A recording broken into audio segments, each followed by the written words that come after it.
Dan hasad ini bahayanya akan terwujud ketika apa? Orang yang sudah punya hati hasad, dia nyimpen. Ketika ada saatnya berjumpa orang yang dia hasati, akan nampak hasadnya dia terwujud ketika apa? Orang yang dihasati dicelakai. Misalkan orang yang hasad ketika dia ditunjuk sebagai seorang yang punya kedudukan di kantornya, ini orang bawahnya hasad.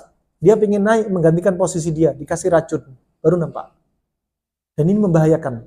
Kalau ain melihat dengan mata langsung, kalau hasad dengan perbuatan dia, dan dari jauh pun dia bisa membahayakan. Ya, Subhanallah, di antaranya juga ketika orang hasad ini, ketika punya satu masalah, tadi kita baik-baik, tapi dia nyimpen hasad pada kita. Ketika ada masalah dengan kita, keluarlah semua embernya. Dikeluarin ucapan, celaan, makian. Kamu dulu gini sama saya. Kamu dulu gini. Subhanallah. Ini tadi. Ini termasuk apa? Sudah jelas hati dia berpenyakit. Ya, dia nyimpan sesuatu kebencian yang akan dia pecahkan ketika apa? Ketika muncul masalah. Dan ini sering muncul di antara apa? Pertemanan kita.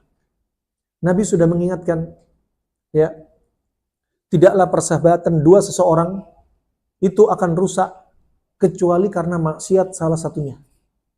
Ada teman akrab sebelumnya, tiba-tiba retak, rusak.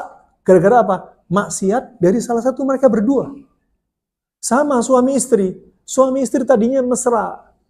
Subhanallah, tiba-tiba retak. Seperti telur di ujung tanduk sudah masalahnya. Sudah hampir pecah. Koreksi. Mungkin ada salah satu maksiat dari salah satu pasangan. Imma suaminya maksiat, imma istrinya maksiat, atau suami istri maksiat semua. Ya, subhanallah. Ini akan apa? Dipisah oleh Allah Subhanahu wa taala. Sebagai apa? Iqab karena dosa mereka. Iqab karena dosa mereka. Fa ini rahimanirrahmukumullah jami'an. Fa hasad, ada hasad yang tercela. Hasad yang tercela tadi, hasad ketika apa? Kita menginginkan apa? Saudara kita yang punya nikmat hilang dari dia. Atau nikmat yang ada pada diri dia pindah ke kita. Ini semuanya tercela. Dan ada satu hasad yang terpuji. Namanya ghibthah.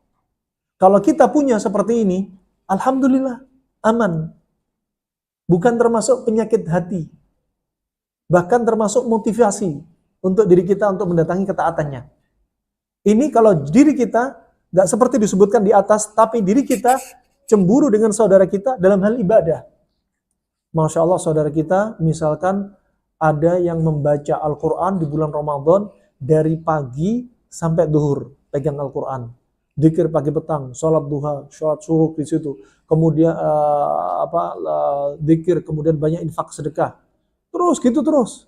Akhirnya dia iri, tapi iri yang terpuji. Ya Allah, aku sudah sibuk dengan dunia. Padahal di bulan Sya'ban aku sudah banyak proyek, cukup untuk menghidupi keluargaku di bulan Ramadan. Kalau gitu biarlah untuk Ramadan aku biarkan aktivitas ini untuk ibadah.